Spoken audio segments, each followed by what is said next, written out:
अब मैं मंच पर हमारी आज की keynote speaker honourable justice miss Swarnkanta Sharma ji को बुलाना चाहूंगी। आप प्लीज आएं और हमें अपना संबोधन प्रदान करें।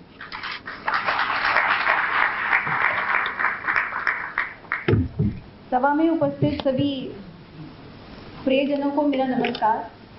आदरणीय पंकज मित्तल जी को मेरा नमस्कार, और जिनके नाम मैं नहीं ले पा रही हूँ उन सबको भी मेरा बहुत स्पेशल नमस्कार। जब मुझे इस आज के विषय पर बोलने के लिए बुलाया गया तो मैंने उनसे ये पूछा कि मुझसे क्या एक्सपेक्ट किया जाता है, कि मैं क्या बोलूं, क्योंकि हर बार ये सोचना कि महिला सशक्तिकरण पर केवल महिलाओं को ही बोलना चाहिए, सबसे पहले तो वही सबसे गलत बात है। महिला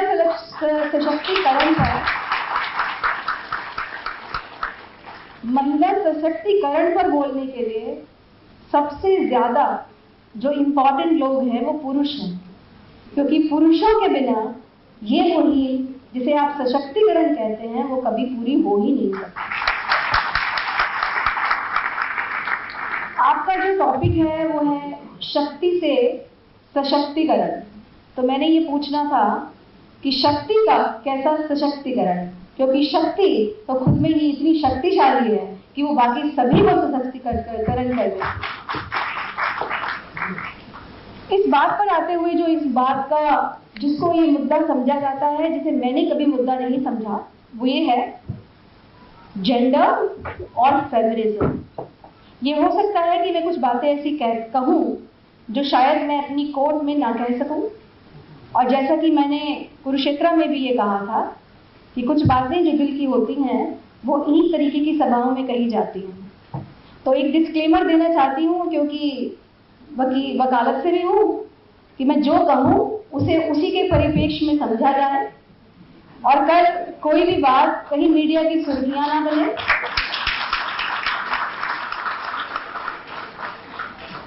जिस संदर्भ में कहूँ उसी संदर्भ में छापिए, उसी संदर्भ में कहिए। मैं स्वयं एक नारी हूं और मैं उस घर से आई हूं जहां हम 6 बेटियां थी। मैं उस वक्त में पैदा हुई थी जिस वक्त शायद बेटियों का पैदा होना बहुत अच्छा नहीं समझा जाता था।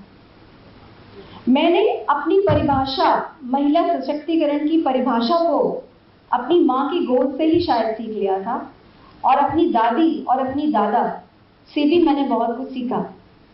ये हो सकता है कि आज मैं जो भी कहूँ वो दोबारा से रेपिटिशन हो, जो मैंने कहीं और कहा हो, लेकिन जो सही बातें होती हैं वो हर जगह कही जाती हैं, वो कभी बदलती नहीं है।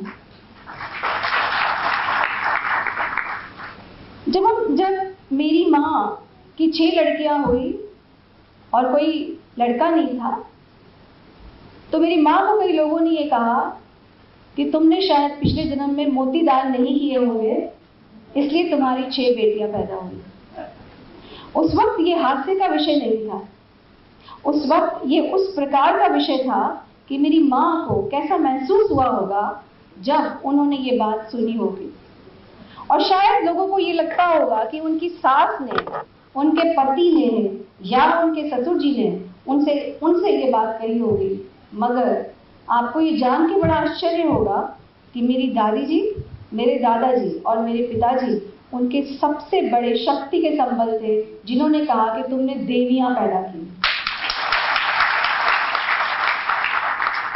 तब मेरा जो पहला, सभी ये कहते हैं कि माँ से हम सब कुछ सीखते हैं, और मैं इस बात को हर जगह दोहराऊंगी और अपने मरने तक दोहराऊंगी कि माँ से बड़ा टीचर कोई नहीं होता।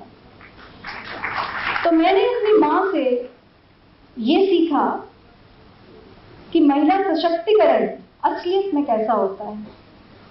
तो बात अगर इस बात की करें कि इसको जेंडर इक्वालिटी और फेमिनिज्म की करें, तो फेमिनिज्म हमारे देश का शब्द ही नहीं है। मैं और मोनिका जी जब कुरुक्षेत्र से वापस आ रहे थे तो मुझे ये बहुत सारा हम दोनों को वक्त मिला, हमने सीमा जी से भी काफी बात की। फेमिनिज्म इंडिया का, भारत का शब्द नहीं है, क्योंकि इंडिया में, हमारे भारत में, जैसा सभी ने कहा, अर्धनारीश्वर का कॉन्सेप्ट था, यानी पुरुष और स्त्री कभी भी वेस्टर्न कंट्रीज की तरह कभी भी कॉन्ट्रास्ट में नहीं थे, कभी भी उनकी आपस में कोई लड़ाई नहीं थी, वो आपस में एक दूसरे के परिपूरक थे। तो आप ये सोचें कि अर्धनारीश्वर का कॉन्सेप्ट कभी आज नहीं आया था। अर्धनारीश्वर का कॉन्सेप्ट उस वक्त से आया था जिस वक्त को शायद हम में से किसी ने ना देखा है ना जाना है, लेकिन हमने उसको पढ़ा है और मेरे जैसे लोगों ने उसको जिया है। तो फेमिनिज्म उन जगहों पे हुआ जहां औरतों की दुर्गति थी। भारत में औरतें देवी थी और उन्हें देवी का दर्जा भी प्राप्त था। देवी इन द डिच का कॉन्सेप्ट कभी भी इंडिया का कॉन्सेप्ट नहीं था। देवी इन द डिच कहने वाले हमेशा वेस्टर्न लोग थे, इंडिया के कोई भी लोग नहीं हो सकते। आप में से बहुत सारे लोगों ने हिस्ट्री पढ़ी होगी, मैं हिस्ट्री को दोहराना नहीं चाहती, वो इसलिए भी नहीं दोहराना चाहती कि कहीं मैंने कुछ ऐसा कह दिया हिस्ट्री के बारे में कि मुझे मिसकोट कर दिया तो बड़ी मुसीबत हो जाएगी। तो लेकिन इंडिया में अगर हम इसकी हिस्ट्री उठाकर देखें, अगर भारतवर्ष की हिस्ट्री उठाकर देखें, तो आपको ये पता चलेगा कि नारी का सशक्तिकरण तो पहले ही था। नारी तो स्वयं ही शक्ति थी, नारी का असशक्तिकरण किया गया था। आज तक किसी ने इस बारे में बात नहीं की कि एक सशक्तिकरण नारी का होते हुए भी सशक्तिकरण कैसे हुआ। वो जैसे भी हुआ वो आप लोग नेट पे पढ़ें, वो आप किताबों में पढ़ें, लेकिन कहने की बात यह है कि मेरे भारतवर्ष में कभी भी नारी को वो दर्जा नहीं दिया गया था जो वेस्टर्न लोगों ने हमें दिखाया या in the past few years हमने देखा। जेंडर, कुछ लोग जेंडर इक्वालिटी और फेमिनिज्म को बहुत ही गलत तरीके से समझते हैं या समझाए गए हैं। यदि मैं आपको बताऊं अपने जीवन से कि जेंडर की परिभाषा मेरे लिए क्या है, तो जेंडर मेरे लिए अगर ऐसा हो सकता है कि जब हम जेंडर बायस, जेंडर डेफिनेशन की बात करें तो शायद बहुत सारे लोगों के मन में केवल ये बात आती है कि उन्हें महिलाएं दिखाई देती हैं या उन्हें लगता है कि हम महिलाओं के बारे में बात कर रहे हैं। और जब मैं जज हूं तब तो मुझे ऑफकोर्स कोई जेंडर बायस की बात होनी ही चाहिए क्योंकि सभी लोग बराबर होते हैं। लेकिन मेरा बचपन भी इस तरीके से गुजरा कि जब ये बताया गया कि जेंडर का मतलब मेल और फीमेल, केवल मेल और फीमेल नहीं हुआ करता। जेंडर का मतलब होता है कि पर्सन्स, जेंडर से हमारा मतलब होता है ह्यूमंस, जेंडर से हमारा मतलब कभी भी मेल और फीमेल या another gender which now by the supreme court has been elaborated.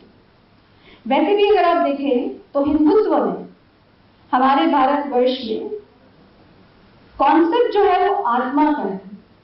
तो कभी भी ये नहीं कहा जाता कि ये फीमेल आत्मा है, कभी भी ये नहीं कहा जाता कि ये मेल आत्मा है।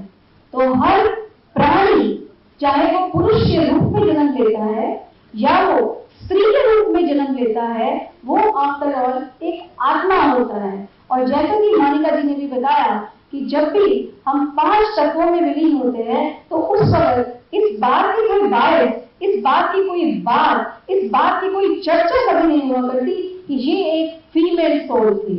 Soul is soul.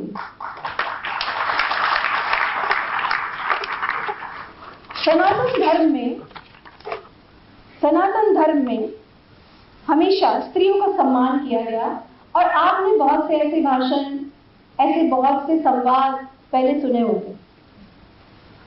आपने जो महिला संतों के बारे में जरूर सुना होगा। आपने ये भी सुना होगा कि क्षत्रिय स्वयं लड़ने के लिए जाते थे और अपनी स्त्रियों को घर रखते थे। अब जब हिस्ट्री को तोड़ा मरोड़ा जाता है तो यूं बताया जाता है कि स्त्रियां घर में इसलिए रहती थी कि वो कमजोर होती थी, लेकिन शायद ये कॉन्सेप्ट आप नहीं जानते होंगे कि स्त्रियां घर में इसलिए रहती थी क्योंकि वो ज्यादा मजबूत होती थी। क्योंकि वंश किससे चलेगा, रचना कौन करेगा, सृष्टि की रचना कौन करेगा। कि जो लोग युद्ध में लड़ाई करने के लिए जा रहे हैं, suppose if they lose their life, then how will their वंश, उनका वंश किस तरीके से बढ़ेगा।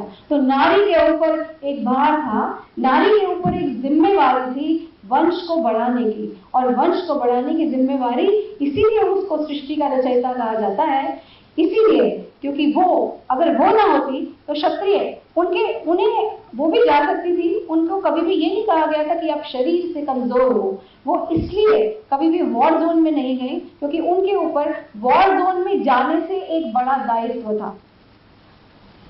इतने सारे एग्जाम्पल हैं जो कि इतने कम समय में मैं आपसे नहीं बता सकती, मैं उनको डिस्कस भी नहीं कर सकती, मगर ये जरूर कह सकती हूँ कि जब आप अपने घर में जाएं, जब आप अपनी लॉ की किताबें पढ़ें, और मैं हमेशा ये कहती हूँ कि जब आप लॉ की किताबें पढ़ें तो यदि आप एक पूर्ण व्यक्तित्व का व्यक्ति बनना चाहें तो अपनी हिस्ट्री के बारे में भी पढ़ें, अपने कल्चर के बारे में भी पढ़ें, आपके भारतीयता के बारे में भी पढ़ें। और जब आप उसको पढ़ेंगे तो तब आपको ये मालूम हो जाएगा कि हमारे देश में कभी भी स्त्रियों और पुरुषों के बीच में कभी अंतर नहीं रहा।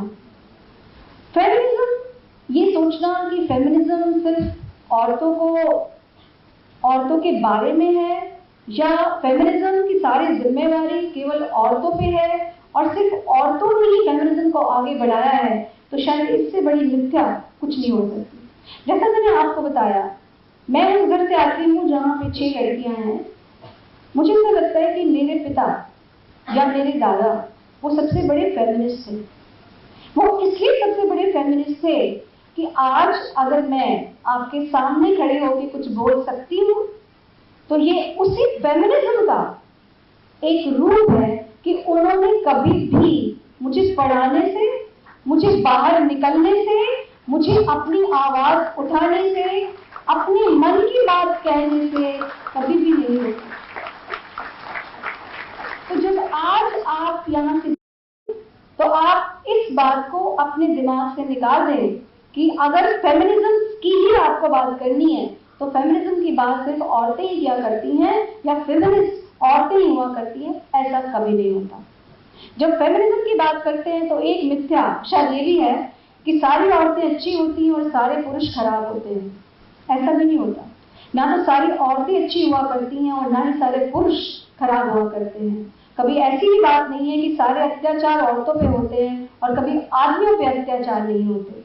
मैं आपको एक जज होने के नाते और 30 साल से एक जज होने के नाते ये बता सकती हूँ कि औरतों का भी अत्याचार आदमियों के प्रति हमेशा, ऐसा नहीं है कि वो नहीं होता। जब हम वॉयलेंट मैरिज की बात करते हैं, तो वॉयलेंट मैरिज हमेशा आपके मन में ये बात, और क्योंकि आप अधिवक्ता हैं इसलिए आपको ये बात जाननी ही चाहिए कि जिस वक्त आपके पास कोई वॉयलेंट मैरिज की बात भी आती है तो आपको उसको न्यूट्रल होकर सुनना चाहिए। आपको हमेशा ये ख्याल करना चाहिए कि हमेशा रोती हुई औरत या रोता हुआ आदमी सही नहीं हो सकता। आपको उसी तथ्यों पे करना चाहिए। आपके पास जब भी कोई आए, आप में से हर व्यक्ति एक फेमिनिस्ट, अगर आप उसी को नाम देना चाहते हैं फेमिनिस्ट का, तो आप में से हर व्यक्ति शायद होगा, शायद हो सकता है, क्योंकि फेमिनिस्ट हर वो व्यक्ति है जो महिलाओं और पुरुषों को इक्वल समझता है। महिला सशक्तिकरण का मतलब ये नहीं है कि आप पुरुषों के अधिकार छीन लें। महिलाओं को अधिकार देने का मतलब ये नहीं है कि आप पुरुषों के अधिकार छीन लें। फेमिनिज्म का या इक्वालिटी का मतलब हम सभी के लिए, चाहे वो जज हो और चाहे वो अधिवक्ता हो, ये होना चाहिए। Equality means equality between all the genders. Let's not talk about only one gender now. We have come a lot, forward after many judgments in this country also, कि हर जेंडर, जब हम बात करें जेंडर की, जब हम बात करें फेमिनिज्म की, we are not talking about women alone. We are talking about equality between man and woman. अगर आप ये सोचें कि जो सफर, जिंदगी का सफर अकेले पुरुष का या स्त्री का चल सकता है तो वो नहीं चल सकता। तो आप ये हमेशा सोचें, जब आप जेंडर की बात करें, जेंडर इक्वालिटी की बात करें या फेमिनिज्म की बात करें, महिला सशक्तिकरण की बात करें तो आप पुरुषों को उससे कभी भी माइनस नहीं कर सकते। आपको पुरुषों को उसमें से माइनस करना ही नहीं है, क्योंकि जिस वक्त आपने पुरुषों को माइनस कर दिया तो आपकी जो खुद की जो मुहिम आप चलाना चाहते हो वो कभी भी सफल नहीं हो सकती। परेशानी कहाँ हुई? परेशानी ये हुई कि जब कोई भी महिला या किसी भी पुरुष से या महिला से, किसी भी व्यक्ति से आप उसका अधिकार छीनते हैं तो उसको गुस्सा आता है। और ये बड़ी नॉर्मल सी एक बात है कि आप किसी का अधिकार छीनेंगे तो उसको गुस्सा आएगा। तो क्योंकि औरतों के पास सभी अधिकार थे, जब उनसे अधिकार छीने गए तो उनको गुस्सा आया। और वो गुस्सा क्योंकि उन्हें ऐसा लगा कि पुरुषों ने मेरे अधिकार छीन लिए, तो वो पुरुषों के खिलाफ आया। और फिर उस पूरे सीक्वेंस को जो आज हम फेमिनिज्म की वो परिभाषा की नेगेटिव परिभाषा देखते हैं, वो उसमें तब्दील हो गई। तो उसका आंसर क्या है? आपको प्रॉब्लम्स तो बहुत सारे लोग बताएंगे, लेकिन उसका आंसर क्या है? उसका जवाब ये है संवाद। उसका जवाब, आजकल की दिक्कत ये है कि हम संवाद नहीं करते, हम झगड़ा करते। हम संवाद नहीं करते, हम झगड़ा करते हैं। हम दोस्ती नहीं करते, हम दुश्मनी करते हैं। और मेरी माँ हमेशा मुझे सिखाती थी कि जो भी काम करो बड़े तमीज से करो। तुम्हें बात करनी है तो तमीज से करो, तुम्हें बैठना है तो तमीज से बैठो, तुम्हें दुश्मनी भी करनी है तो तमीज से करो, दोस्ती भी करनी है तो तमीज से करो। वो बात, वो संवाद हम लोग कहना भूल गए हैं। तो आज अगर मेरे आने का यहाँ पर कोई भी थोड़ा सा भी फायदा हो तो एक ये भी फायदा हो कि एक संवाद शुरू हो। अधिवक्ता परिषद एक काम, पता नहीं जज होने के नाते या कुछ लोगों की किस्मत ऐसी होगी कि मैं जजमेंट भी करती हूँ तो उसमें भी गाइडलाइन दे देती हूँ और एडवाइस दे देती हूँ। और मैं कुरुक्षेत्र में गई थी तो वहाँ मैंने मेडिटेशन सेंटर के लिए दी थी और आज फिर से मेरे माइंड में कुछ आ गया कि अधिवक्ता परिषद एक सीरीज शुरू करे संवाद। और वो संवाद हो हर गली, हर कूचे में, भारतवर्ष के हर कोने में, जहां पर आप इस बात का अपनी माँ की भाषा में, अपनी मातृभाषा में संवाद करें। एक एक बात, एक एक व्यक्ति से बात करें और उसको जेंडर इक्वालिटी का मतलब बताएं, उसको फेमिनिज्म का मतलब बताएं।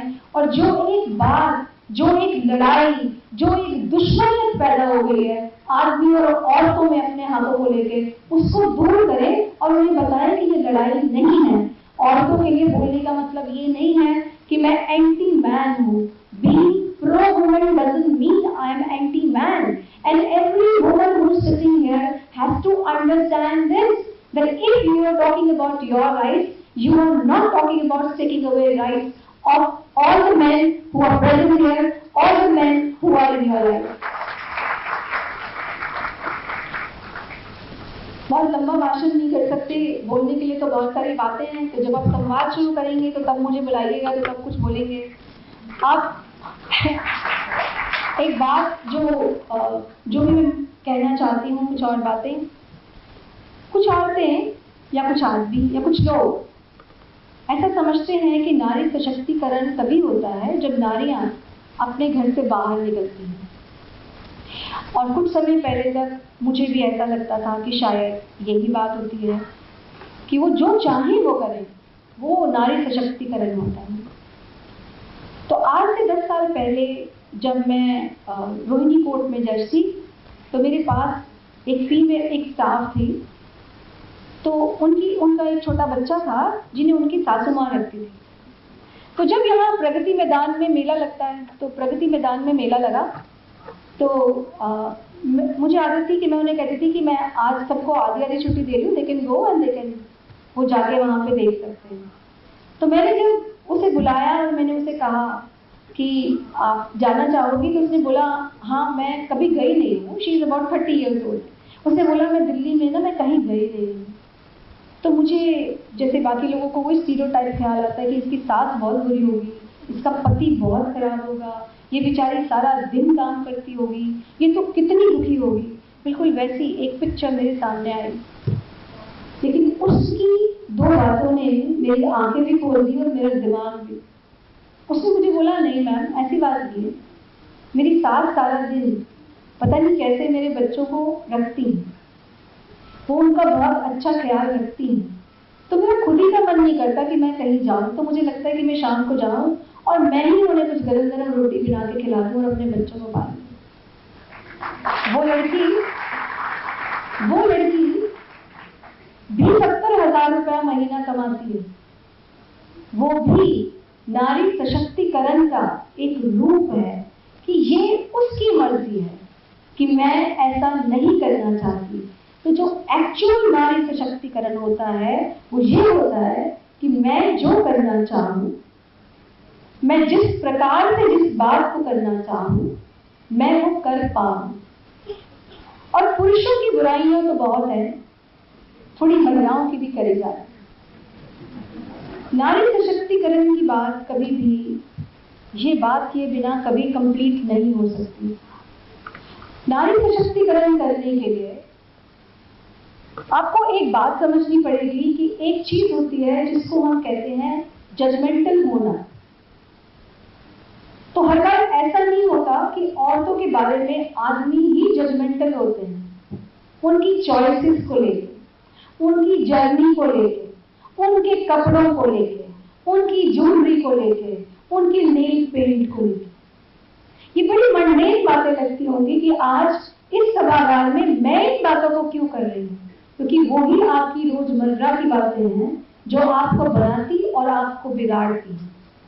तो आप नारी होते हुए अगर पुरुषों से ये एक्सपेक्ट करती हैं कि वो आपके साथ खड़े हों, वो आपकी हर बात में साथ दें, आपकी चॉइसेस, आपकी जर्नी, आपकी सोच को वो भी आवाज दें, तो वो सबसे पहले आपको भी दूसरी औरतों के लिए करना ही होगा। ये आपको करना ही होगा। अगर औरतें औरतों के लिए खड़ी नहीं हो सकती, then I think you have no right to expect this from men that they are going to stand by you. First, stand by yourself. बहुत सारे ऐसे एडजेक्टिव्स हैं जो औरतों के बारे में कहे जाते हैं कि ये औरतों के बारे में है। सब्र, हर औरत को समझा जाता है। सब्र, पिटाई सब्र, वॉलेट मैरिज सब्र, किसी ने छेड़ा सब्र, किसी ने चिल्लाया सब्र। सब्र का मीनिंग क्या होता है? ये जरूर बात ठीक है कि भगवान ने नारी में सब्र बहुत भरा है। नारी में सब्र इसलिए भी बहुत भरा गया क्योंकि नारी सृष्टि की रचयिता है। अगर नारी में सब्र नहीं होता तो 9 महीने अपनी कोख में एक बच्चे का भार उस मोहब्बत से उठा पाना जिस मोहब्बत से वो उठाती है, वो कभी नहीं होता। तो आप सब्र को उसकी नजाकत से ना जोड़ें। वो सब्र जो है वो इसलिए है क्योंकि उस पर तो आपने कितने तरीके के भार डाले हैं। पिता की इज्जत, पिता की पगड़ी की इज्जत का भार, घर की इज्जत का भार, बच्चे पैदा करने का भार, अपने घर में वो सब कुछ करने का भार जो वो खुद खुशी खुशी करती है, उसको इसलिए सब्र दिया है भगवान ने। बट वो सब्र आदमियों को पिता के रूप में भी दिया है और पिता के रूप में आदमी उस सब्र को बड़ी बखूबी निभाते आए। एक और चीज जो मुझे पर्सनली थोड़ा सा अच्छी नहीं लगती वो ये है कि औरतों की योग्यता का मापदंड सुंदरता, कि जो औरत सुंदर है वो योग्य है। सुंदरता का और योग्यता का, सुंदरता योग्यता का कोई मापदंड नहीं है और ये औरतों को खुद समझना चाहिए। ये औरतों को खुद समझना चाहिए। वो जमाना चला गया जब लोग कहते थे कि औरतों की शक्ल और आदमियों की अक्ल देखनी चाहिए जब शादी करते हैं। No more the same. ना मैं कभी इस बात से मैंने वाकफियत रखी, ना आज भी रखती हूँ। तो औरतें जो कभी इस बात से बड़ी इंफीरियर महसूस करने लग जाती हैं अपने फिजिकल अपीयरेंस को लेके, क्योंकि कभी कोई कमेंट कर देता है, तो आज से आप ये सोच लें कि आपकी सुंदरता आपकी आंखों में या अपनी माँ की आंखों में देखें। आप किसी और की आंखों से अपनी सुंदरता को पहले तो देखें ना, और दूसरा ये कि जो सुंदरता होती है वो कभी भी योग्यता का मापदंड नहीं हुआ करती।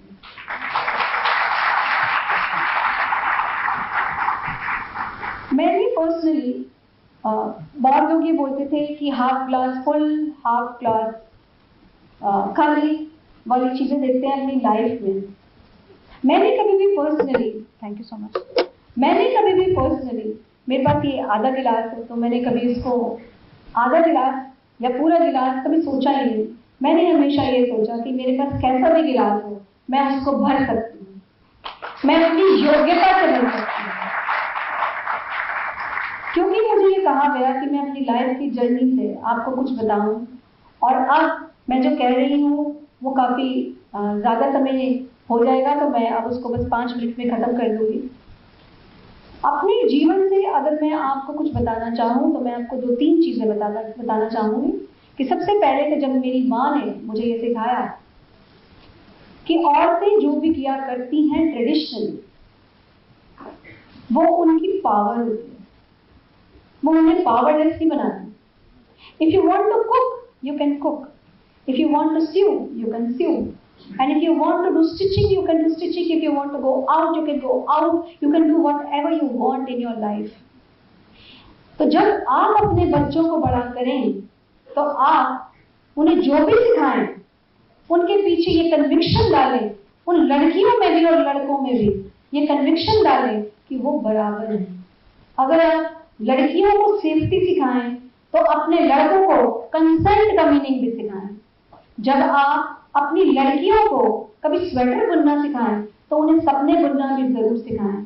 मेरी माँ ने मुझे स्वेटर बुनना सिखाया, उसके साथ साथ सपने बुनना भी जरूर सिखाया। मेरे पिता ने मुझे, जब मैं जज बनी तो उन्होंने मुझे ये पहली बात ये कही थी कि तुम कुर्सी पर बैठना, कुर्सी तुम्हारे ऊपर नहीं बैठनी चाहिए। और आप लोगों को, जब आप इस नई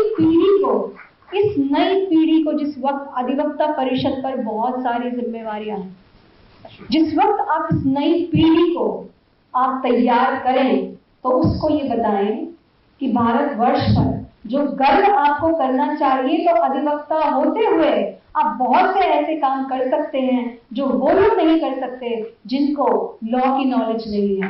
आप संवाद शुरू करें, आप जगह जगह जाएं, आप इक्वालिटी की परिभाषा बताएं, आप उन सबको ये बताएं कि हर इंसान जो यहाँ से जाएगा वो फेमिनिज्म को या महिला सशक्तिकरण को किसी स्टेज से, किसी गली से, किसी नुक्कड़ नाटक से, किसी नारे से, किसी कैंडल मार्च से शुरू नहीं कर सकता। कैंडल मार्च तो अभी आए हैं इंडिया में। हमारी संस्कृति में तो औरतों की इज्जत के लिए महाभारत भी हुआ था और लंका दहन भी हुआ। आप याद रखें, आप नई पीढ़ी को वो बनाएंगे जो आप में से बहुत लोग या हम नहीं बन पाए और हम बनना चाहते हैं। तो आप आज से यहां से ये प्रण करके जाएं कि हम अपने यहाँ कोई ऐसा प्रोग्राम, कोई ऐसा कार्यक्रम, कोई ऐसा संवाद अपनी भाषा में शुरू करेंगे और उस हर प्राणी तक पहुंचेंगे जिसको इस बात को जानना चाहिए कि मुझे अपने भारतवर्ष पर, उसकी संस्कृति पर, उसकी जो सोच, इक्वालिटी की सोच थी, उस सोच पर गर्व करें, उस इक्वालिटी की उस सोच को दोबारा लाए जहां पर महिला ऑलरेडी शक्ति थी, शक्ति को सशक्तिकरण की ना जरूरत थी ना जरूरत होगी। अगर आप लोग अभी से दोबारा अपनी हिस्ट्री को जानेंगे, अपने कल्चर को जानेंगे और ये सोचने की बजाय कि मैं किसी नुक्कड़ नाटक से सीखूंगा, आप कहीं संवाद से सीखेंगे और अपने घर में वो करके दिखाएंगे जहां नारी सशक्तिकरण आपकी पत्नी, आपकी बेटी, आपकी बहन से शुरू हो।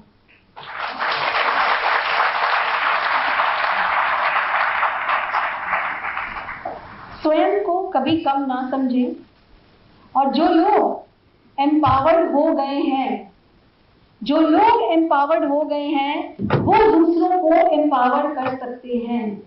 तो जो महिलाएं एम्पावर्ड हो चुकी हैं, जो लोग ऑलरेडी एम्पावर्ड हैं, वो उन लोगों को हाथ से खींचकर अपने तक लाएं। और अपने तक लाना ही केवल आपकी जिम्मेवारी नहीं है, फिर उनको वहां पर इस्टैब्लिश करना भी आपकी खुद की जिम्मेवारी। हमेशा याद रखें, किसी ने मुझे अधिवक्ता हैं, उन्होंने मुझे कहा कि जब मैंने ये प्रोफेशन ज्वाइन किया तो मुझे कहा था स्टे इनविजिबल। मोनिका जी को मालूम होगा, औरतों को कहा जाता था कि इस प्रोफेशन में स्टे इनविजिबल। तो मैंने उनसे पूछा कि स्टे इनविजिबल का क्या मतलब था। तो स्टे इनविजिबल का मतलब था कि आप अंडर ड्रेस रहें, बहुत अच्छी तरीके से ड्रेसअप ना हो, आप दिखनी नहीं चाहिए। तो मैं आपको यहाँ से ये कहना चाहती हूँ कि आप उतनी सशक्त बनिए और अपने घर के लोगों को और पुरुषों को उतना सशक्त बनाइए कि लोगों की नजरें आपके नेल पेंट पर नहीं, इन उंगलियों में जो आपने पेन पकड़ रखे हैं उन पर होनी चाहिए, जो आप हवाई जहाज चलाती हैं उन पर होनी चाहिए। और मैं जो कहती हूँ मैं वो करती हूँ। मेरा विश्वास इस बात से आता है कि आज मैं अगर आपके सामने खड़ी हूँ तो मैं वो हर चीज करती हूँ जो मैं आपसे करने के लिए कहती हूँ। यदि एक महिला होते हुए आपको किसी तरीके से, आपको महिलाओं में इतनी शौर्य जरूर होता है कि उन्हें मालूम होता है कि मुझे किस तरीके से ड्रेसअप करना है, आप एज अ फीमेल जैसा ड्रेसअप ओकेजन के हिसाब से करना चाहें, इस प्रोफेशन के हिसाब से करना चाहें, आप करें। लोगों ने मुझे ये कहा कि अगर मैं अपने कान में, अपने हाथ में ये सब पहनूंगी तो people will not take me seriously because they will think that I should wear a coat and I should be dressed up very smartly so that people will take me very seriously. और वही दिन था कि मैंने अपनी नानी की बात को याद रख ली कि भाई चूड़ी पहनना कभी नहीं चाहिए। मेरे हाथों में पहनी हुई चूड़ी या मेरे कानों में पहने हुए कुंडल मेरे व्यक्तित्व को, मेरी योग्यता को परिभाषित नहीं करते। ये मेरी चॉइस है। मेरा सशक्तिकरण ये है कि ये मेरा चॉइस है और मुझे किसी से ये पूछने की जरूरत नहीं है कि क्या मैं तुम्हें अच्छी लगती हूँ। मैं खुद को अच्छी लगती हूँ, मैं खुद को अच्छी लगती हूँ, मैं अपनी माँ को अच्छी लगती हूँ, मैं अपने पिता को अच्छी लगती हूँ, मैं अपने बच्चों को अच्छी लगती हूँ और मैं ऊपर वाले को अच्छी लगती हूँ। आपको एक स्पिरिचुअल कनेक्शन, वो फैशन में हो चाहे ना हो, एक स्पिरिचुअल कनेक्शन बड़ा जरूरी है अपने आत्मविश्वास को रखने के लिए। और इस बात के लिए आप कभी भी परेशान ना हो कि आप अगर भजन गाते हैं, आप अगर मंदिर जाते हैं, आप अगर टीका लगाते हैं, आप अगर कोई भी ऐसी चीज धारण करते हैं जो कि लोगों को अच्छी नहीं लगती, तो आप उसको धारण करना बंद कर दें। ऐसा मत करिएगा। एक स्पिरिचुअल कनेक्शन जो भगवान के साथ होता है वो बताने की जरूरत नहीं है और मुझे किसी से वैलिडेशन की जरूरत नहीं है, क्योंकि मैं ये जानती हूं कि मेरा स्पिरिचुअल कनेक्शन विद गॉड वो मेरी खुद की पहचान मेरे साथ है, उसका मेरे ओहदे से कुछ भी लेना देना नहीं। मैं एक भारतीय होने के नाते और एक भारतीय जज होने के नाते जब मैं कुर्सी पर बैठती हूँ तो ना मेरे सामने खड़े लोगों का कोई जेंडर होता है, ना मेरी जजमेंट का कोई जेंडर होता है, और ना तो मेरे मुल्जिमों का कोई जेंडर होता है, ना तो किसी पार्टी का कोई जेंडर होता है। और वो आप तभी अटेन कर सकते हो जब आपका कोई ना कोई स्पिरिचुअल कनेक्शन ऊपर वाले के साथ हो। तो वो कनेक्शन आपको जरूर रखना चाहिए कि आपको कोई कुछ भी कहे, आपको कोई कुछ भी कहे, याद रखिए आप सबको सफाइयां देने के लिए ना पैदा हुई हैं ना पैदा हुए हैं। आप जिसको रिस्पॉन्सिबल हैं, आप अपनी जिंदगी को सादगी से, आप अपनी जिंदगी को ऑनेस्टी से जिए, then there is no looking back. मैंने बहुत बार जब नारी सशक्तिकरण पर बातें बोली हैं तो मैंने पहले भी ये कहा है, सम वुमेन आर बॉर्न, ये मैंने कहीं पढ़ा है, ये मैंने नहीं लिखा, some women are born are lost in fire and some women are built from fire. तो यहाँ बैठे या ना बैठे बहुत सारे लोग, और मेरे सामने जो लोग आते हैं मैं उन्हें बताती हूँ कि अगर आपकी जर्नी में आपके नारी होने के कारण अगर कोई सेटबैक है, अगर कोई सेटबैक आया है, तो आपको ये मुहावरा अपने मेज पर लिख के रखना है, some women are lost in fire but some women are built from fire. So everything that comes your way, you should not be scared of it only because of your gender.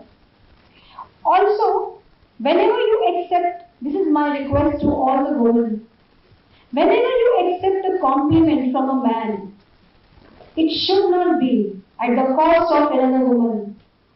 किसी और दूसरी औरत को नीचा दिखाते हुए अगर कोई आपको कॉम्प्लीमेंट कंपेयर करके दे तो उस कॉम्प्लीमेंट को लेने से कतई मना कर दीजिएगा, कभी मत लीजिएगा।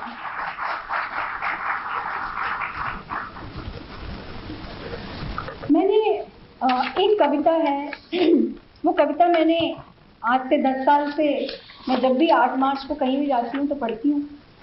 हो सकता है कुछ लोग ऐसे हों जिन्होंने इसे पहले सुना हो।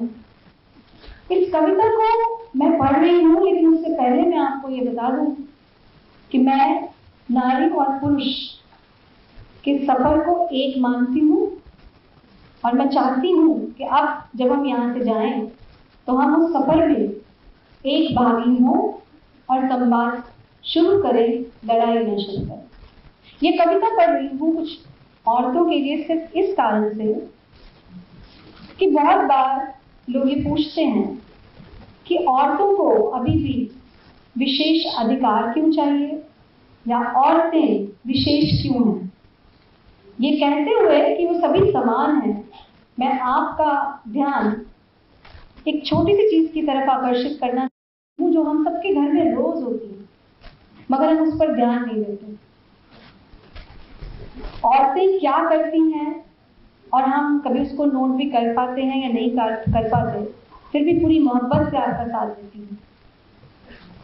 देह मेरी हल्दी तुम्हारे नाम की, हथेली मेरी मेहंदी तुम्हारे नाम की, सिर मेरा चुनरी तुम्हारे नाम की, मांग मेरी सिंदूर तुम्हारे नाम का, माथा मेरा बिंदिया तुम्हारे नाम की, नाक मेरी नथनी तुम्हारे नाम की, गला मेरा मंगलसूत्र तुम्हारे नाम का, कलाई मेरी चूड़ियां तुम्हारे नाम की, पांव मेरे महावर तुम्हारे नाम की, उंगलियां मेरी बिछुए तुम्हारे नाम के, बड़ों की चरण वंदना मैं करूं और सदा सुहागन का आशीष तुम्हारे नाम का, और तो और करवा चौथ बड़मास के व्रत भी तुम्हारे नाम के, यहाँ तक कि कोख मेरी, खून मेरा, दूध मेरा और बच्चा